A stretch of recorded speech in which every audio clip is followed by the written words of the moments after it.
and I'm feeling good.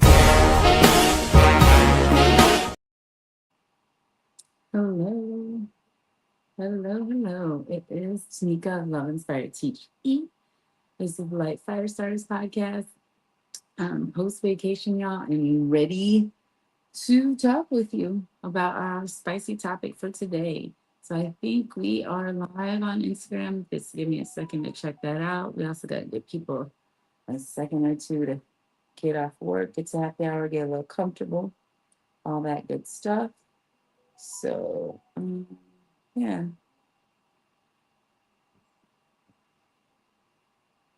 So, what do we got here? Let me make sure I get this up here. All right, looks good. I feel like it's been forever. This every other week of podcasting is different for me. I kind of got talked about it a little bit because I'm supposed to get All Star Seafood in Sports. So let me shout them out. But I couldn't make it today. Like I said, I am post vacation. My brain was like, oh, you didn't cancel the podcast today. Make sure you're responsible. Make sure you hit your spicy topics. And I mentioned last week, uh, we've got podcast guests that need to be lined up. I knew vacation was going to refresh me. Wasn't 100% sure I pull it off for today.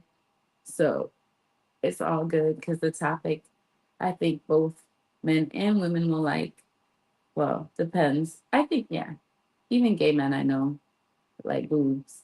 So we're about to talk about our spicy topic for today is on real or fake breast augmentation. I forget exactly how I described what we're talking about, but yeah, that's what it is. Real or plastic. Oh, I said real or plastic, real or fake. Take your pick. Who could say what the better one is? In plastic, you don't have to just go the plastic route, right? So there's that. But yeah, that's today's topic. That's where we're at. So my name's TeMeka. I am the host of the Light Firestarters podcast. I'm also the creator, CEO of Love Inspired Teach E, which is a sales and marketing consulting company where we focus primarily on sales and marketing, calls for sales and marketing agency, whatever works for you. You've got to date Sam weekly, regularly, however you go about it. Maybe you only need to date Sam monthly. I don't know, maybe you've got it like that, but Sam being sales and marketing. So the Light Fire Starters podcast is all about discussing spicy topics related to spirituality, but now just lifestyle in general. But we like to do a special highlight on spirituality. So let's get into it. Let's talk about it. And let's kind of get into why we're on this topic. A couple different reasons. I had already mentioned it a week or two ago. Um, and the initial reason why is because if you don't know, if you haven't been following along, thank you for joining us. Thank you to anyone watching the replay. But I am now on a breast cancer journey. And so I am exploring my options, right? And I have to say, I'm getting checked and level up. I was one of those people where it's like, oh, you got to keep it real. You got to be uh, authentic at all times. And when it comes to our perception of our bodies, our body image, you know, I was one of those who was probably happy with whatever God blessed me with for a long time, even to underscore what I'm getting at. I didn't even like the idea of highlighting my hair, changing my hair color. Then I went blonde. So, I got over that. So, this is my time to get over the whole real versus fake body because um, for my health, I may have to make that choice where, that plastic is going to have to be something that's real for me and it's related to my health. The second reason for this is okay, let's talk about it. Face it, I like on vacation or even in the modern times we live in, this BBL thing is become more common I used to be oblivious to it, but now even I can spot some people who are really blatantly had work done. I have four brothers. I seem to like be good at having guy friends. Don't get me wrong, I have women friends too. It's just those relationships, I value them, and they're not, I don't know, I think they're not the same for me. I have them, I have some amazing longtime girlfriends, but it's easier for me to connect with guys initially for whatever reason. And there's the guys that like everything, the guys that want you built to perfection, and then there's the only want everything to be real. So it is a interesting feeling when you go on vacation and you go places like, let's say, Miami, or you go to LA, or you go to, I was in the Bahamas, and there were a couple times where I was like, I can see all the stars. It's intriguing to me. But there are some women that build their bodies, and let's talk about the real reason why. It's because you've got to have that confidence in yourself. You got to do what makes you happy. I have family members that have done it, and I remember being angry, like, why did she do that? That was so unnecessary. She was a beautiful person without that. But I will say the before and after person, like, you could tell, like, that body they created made them happy. So we're going to get into the details of what this particular segment is about, because I'm not talking about BBLs. I don't know. We're just going to start at the top. I don't know about the butt, and um, everybody could probably do a little liposuction here and there in life, unless they're in their teens and blessed with just straight being slim. And some people don't even like being slim, so there's that. But yeah, that is the framework and basis for our podcast topic today. So let me check and make sure I'm actually looking at comments, because I sometimes forget to do that.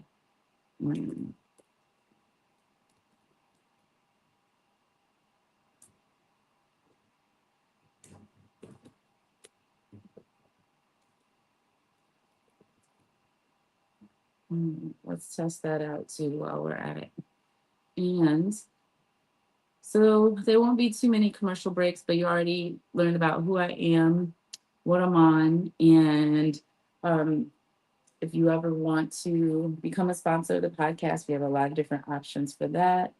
Let me do one more thing, y'all. Bear with me. Yeah,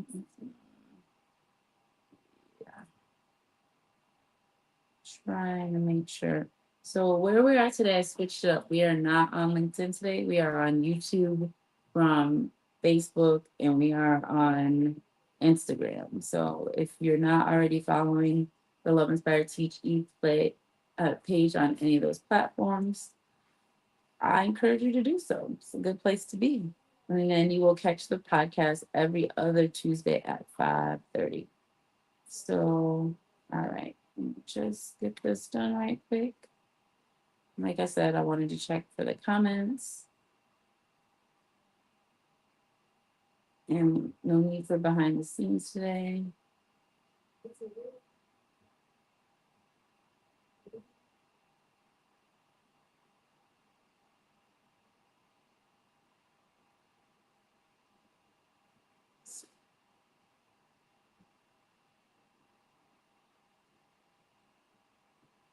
And I feel like there's so much to learn when it comes to the augmentation piece.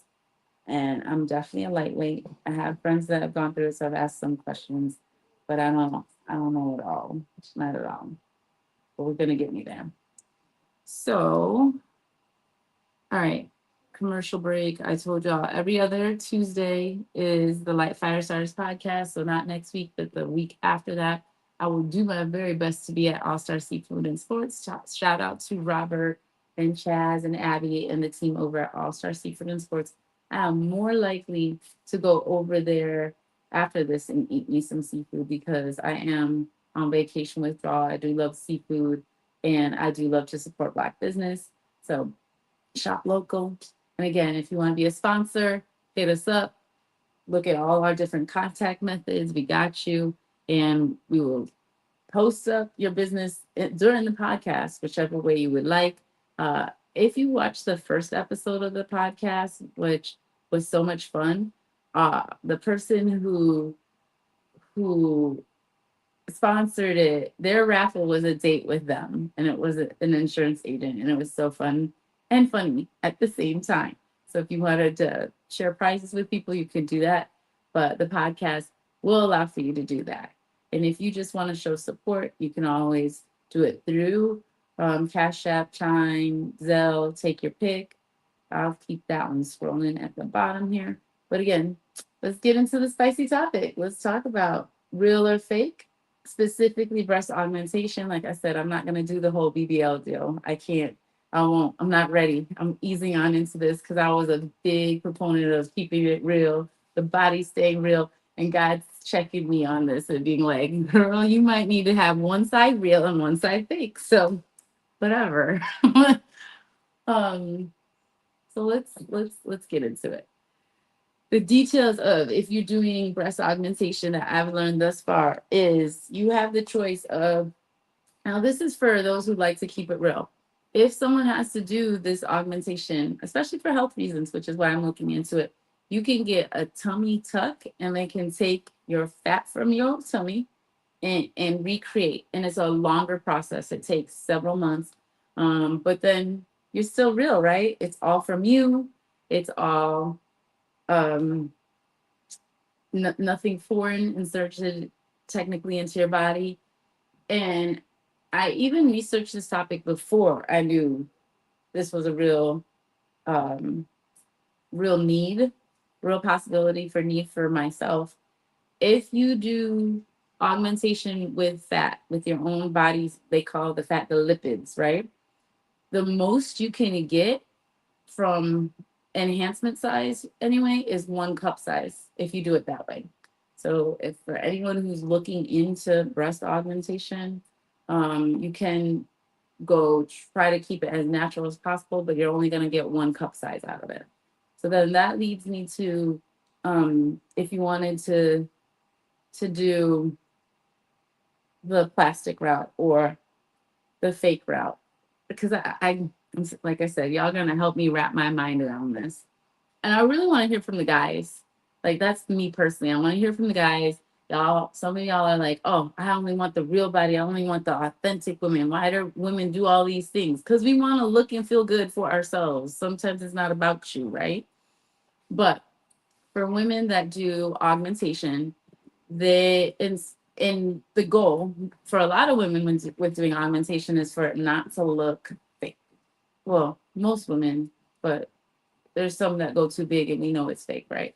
So um if you go the plastic route, because you meet with the plastic surgeon, so I'm gonna go ahead and say plastic. You can choose saline, or you can choose saline is basically the water version, or you can do silicone. And the thing with silicone for a long time was that it was bursting. People were having problems with the quality of the product. People were having to get it redone, removed, whatever, what have you. Once it bursts, it's a little scary. You might want to just say, never mind, let me just go back to what I had. Um, there's a misconception too that if you get this done, you can't breastfeed. If you're a Cardi B fan, because I'll admit I am also a Cardi B fan. I can also tell Lotto had work done, but I know Cardi B, I recall her breastfeeding too. So you can still do that even if you get augmentation or a boob job, get your breasts done, right?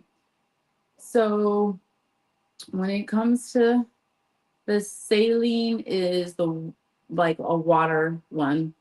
And the people I know that went that route in their mind, it just to them it didn't look as fake. It wasn't as obvious.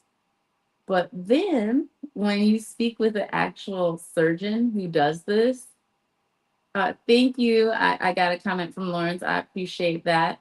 He says, if it makes a woman feel good, then go for it. Me, not a fan. So if they're doing it for men's attention, if you're doing it for men's attention, he's saying reconsider it. That's his opinion, but let me just keep it real. I kind of, until I had to look into it for myself, I'd be like, yeah, exactly what he said.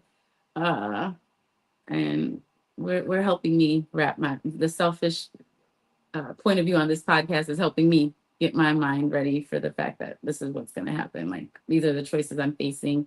And I don't like the idea of a longer recovery, which is what the keeping it real, using the fat, you going the tummy tuck route to get something to put back there. If my surgeons say, hey, we can't save, your breast cancer requires you to have a mastectomy. But if you want to keep your body all natural, then go this route. It takes like 6 to 9 months from what I recall. That's a long recovery. And they put expanders in, you have to keep going back if in case you wanted to know the details behind it. So for those of us that were judgmental, and I will own, I was judgmental. Y'all don't know what people are going through just to get their body feeling good, you know? So there's that. But thank you again to everyone who's watching. Thank you to those who engaged. Thank you to anyone who's catching the replay. So I kind of touched on the difference between saline and silicone. I mentioned that saline, people think it looks more real. When you talk to the surgeons, I've talked to a couple of them.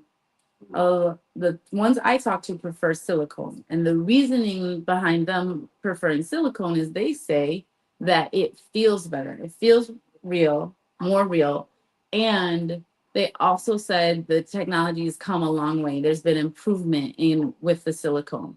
And it's up to you what sizing you go through. And they also say that again, if you're comparing the real to the fake, then the healing process is shorter. If you decide to go, whether you do silicone or saline, the healing is going to be faster with that versus doing the tummy tuck with the breast augmentation over months.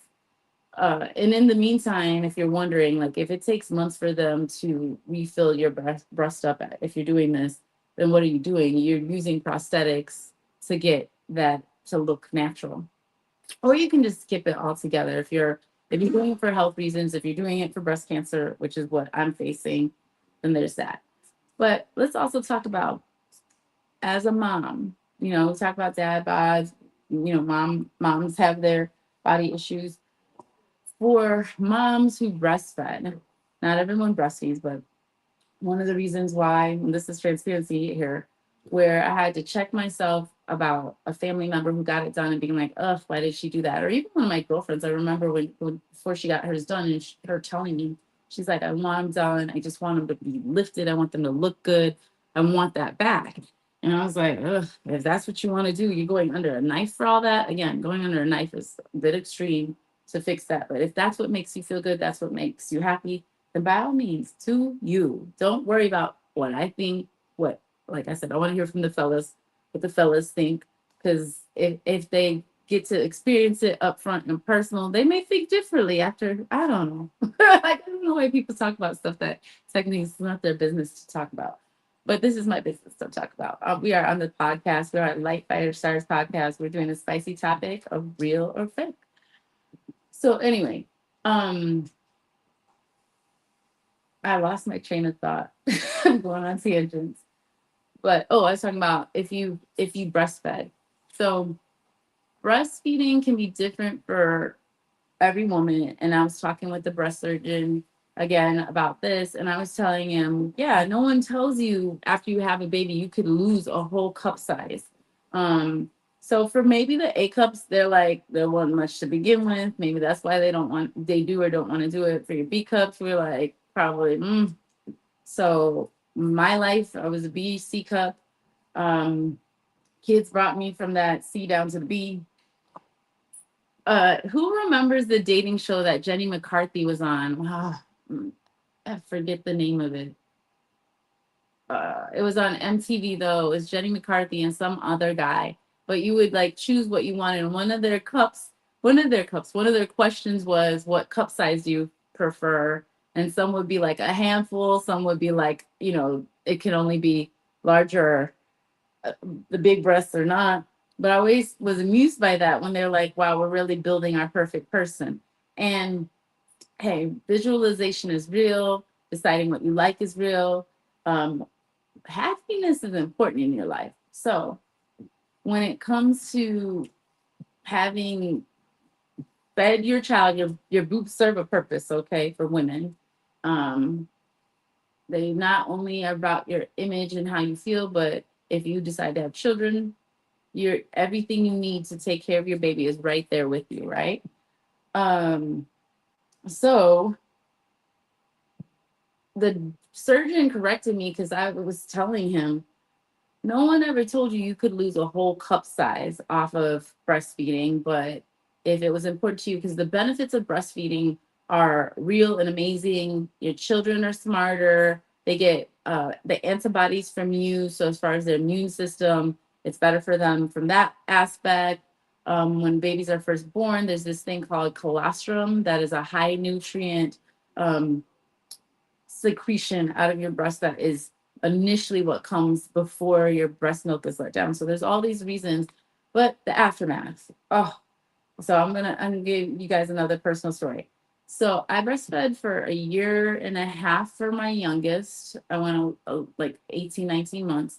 For my daughter, I went the full 2 years because I read that about 2 years is good, is really good for them. Beyond that, I would look at myself funny and society starts to look at you funny. Like that's over attachment when you got a big old walking, talking child attached to your boob to get their nutrients when they can eat solid foods. That's a whole different conversation. But regardless, I went a really long time. And I was talking about, I think with the surgeon, how with the surgeon on Instagram, I had a profile pic up. So from the side, you could see what happened to my body. And there's this period after you're done and your body's readjusting where you're just flat.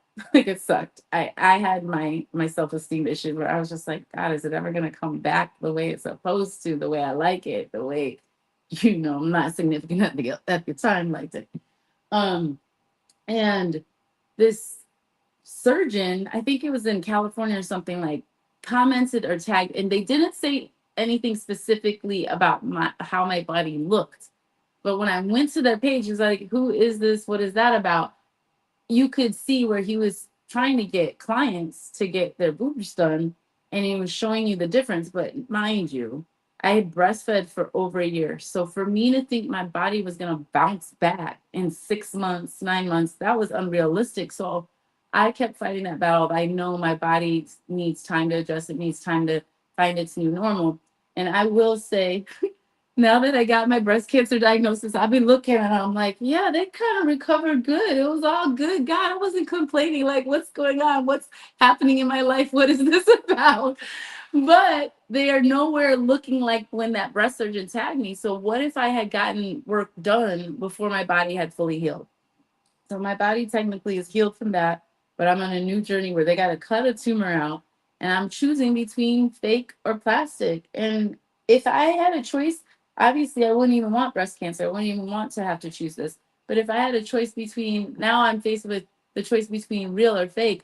When I first heard, awesome, they can do the tummy tuck, not, and people kind of give me a hard time. They're like, what tummy do you have to work with? But I've been gaining weight, y'all. So I can keep eating and know that tummy I'm making has a job to do after. Okay, let me stop. So anyway, I was really intrigued by I can keep uh, true to my I want to be real across the board. I could go that route. But when I was talking with one of the surgeons, I have to have another consult.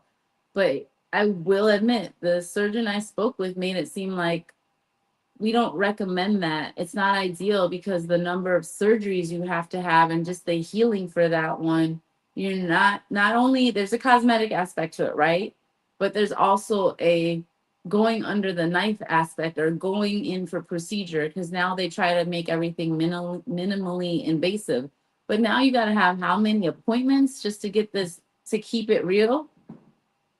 These are the choices we face. So now knowing this, how can any of us judge a woman who chooses to get fake breasts when like this is a real decision? It costs a crap ton of money in my mind. I don't know. Spending thousands of dollars on a car makes sense to me. Spending thousands of dollars on boobs, if you have body issues, makes sense to you, not to me.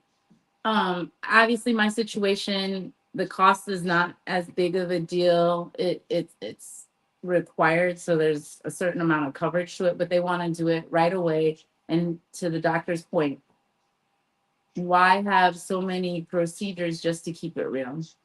So these are not, so the decision to get fake breasts is not something people take lightly. I'm sure it's something that women have been thinking about for years, or maybe it's a teenager. I do know some. Okay, so the shishi areas of Chicago, if you know Chicago, the bougie, bourgeois, rich people areas. I do know a few people from like the Barrington area, which is, you know, a lot of people with a lot of money live there, who bought breasts for their teenagers. Now, at that age, I don't. I, again, these. I'm also. We're having this conversation together. I'm having a hard time wrapping my mind around why people do the things they do.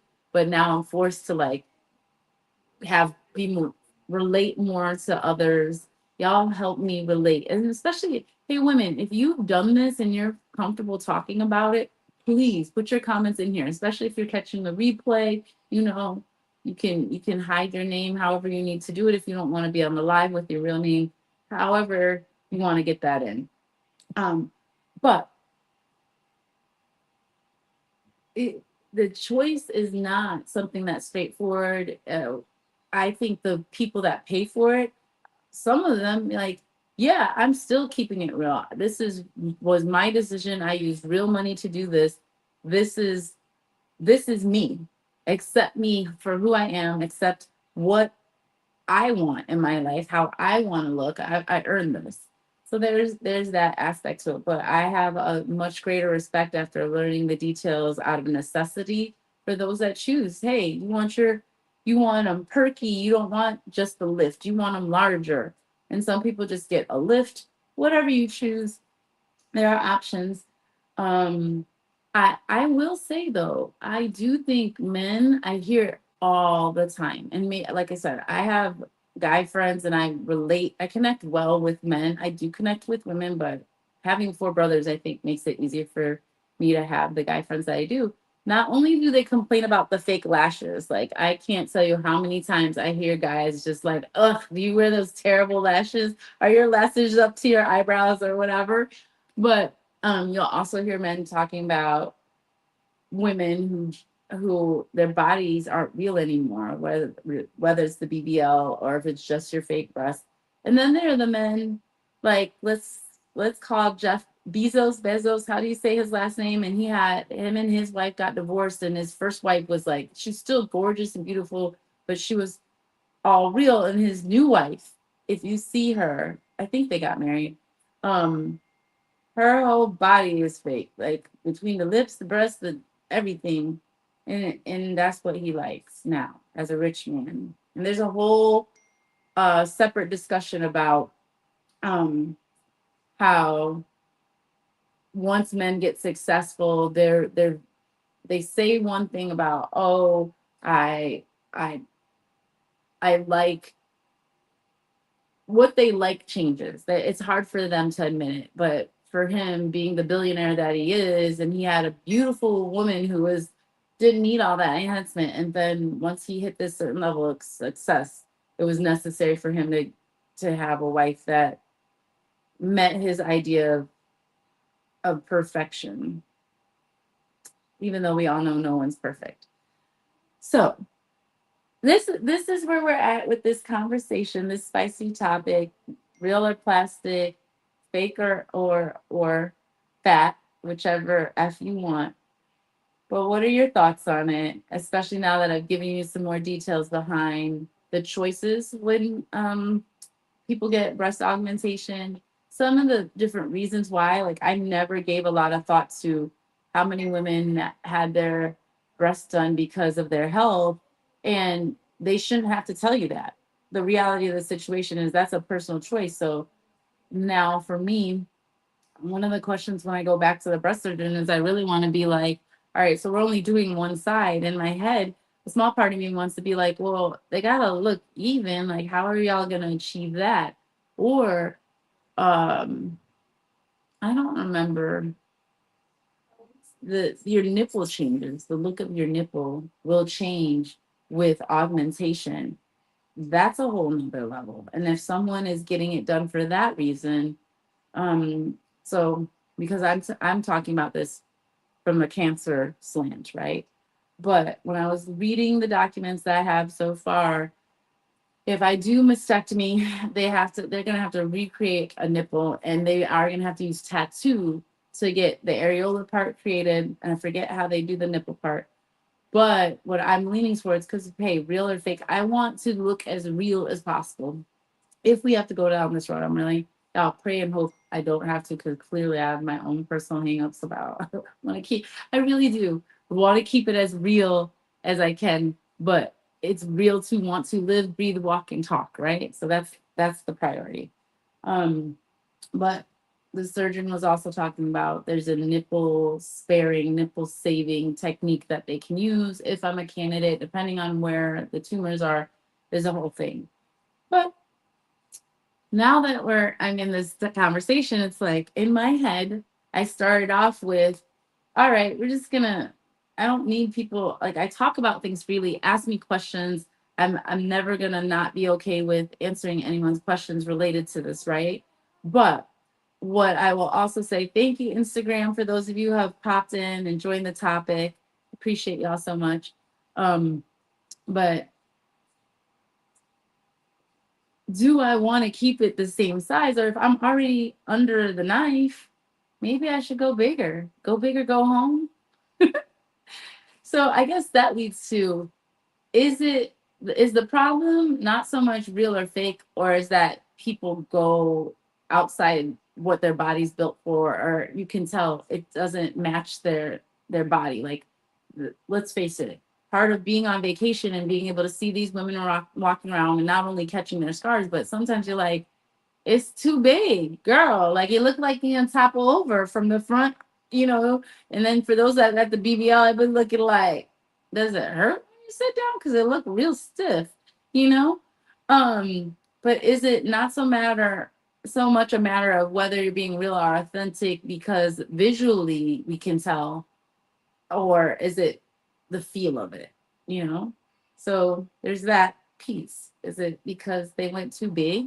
Is there such a thing as too big, especially when we're in a society where everyone's trying to look perfect? And if you're keeping it real, like, we should all own, none of us are perfect. Shoot, the reason why I even have to think about it is my body is not perfect. It is having its uh it's personal fight against whatever caused this, because it's not genetic. I got my genetic results. But the choices we make in life, the things that are happening to us impact our bodies, whether it's because the food you eat are creating cancer, or whether it's because you keep doing stupid stuff and having to, you know, having to have doctors reset your bones, or whatever the case may be. But is it that the real or the authentic is less about what's in your body, but how you feel about yourself? If if having your boobs done makes you feel better, does that make you more authentic because now you can sit in your own skin comfortably, whether you've added pieces to it or not? Or um in order to be real, do you have to, like, say, no, I draw a hard line at changing my body in any way, shape, or form? But the fact of the matter is, you can change your body by exercise. You can't get you. There are certain exercises. So when I was a kid, before your body does all the things it does to grow into itself, they used to recommend, like, doing the bench press to get your pecs, the muscles underneath your boobs, bigger so that it would lift them. But it's not going to get it the way plastic surgery will. Or is it okay to be fake? Fake in the sense that, hey, I want something in my body. I want those fake boobs because I'm about that life. I'm about, spending money to do whatever it takes so that I can live this fast life, or I can live this life of of, I want to call it excess, but that sounds mean or bad. But what's the nice way to say it? Y'all help me out. But I just want to live a life of luxury. Let's put it that way, or a life of wealth. Because I guess, buying boobs for some is a flex. So which one is it, guys? Is it, how do you define real? Is being real meaning that you have to, even for your health, keep it all what you already have? So that's all I got. That's where the discussion's at. I I'm I don't even know. So what we should do probably for this is we should do a follow-up. I'm gonna see after I talk with my surgeons some more if I can get them to jump in on this conversation, or it doesn't even have to be my surgeons. I do know some people that study medicine. This was their chosen profession. And honestly, for those that do choose plastics, that is a highly competitive field when it comes to the medical world. For anyone that understands medical school and match day, getting into a surgical program is not easy. So we will do a follow up with that. Thank you all for sharing this. Don't forget to like, subscribe, ring the notification bell, comments in on this topic. And if you're catching the replay, thank you again so much. So don't forget, Light Firestarters is every other Tuesday. I'm going to do my best to podcast from All Star Seafood and Sports. So shout out to them in Chicago. But let me know what topic you want to hear in the future. And y'all have an amazing night. Thanks again. Mwah. Bye.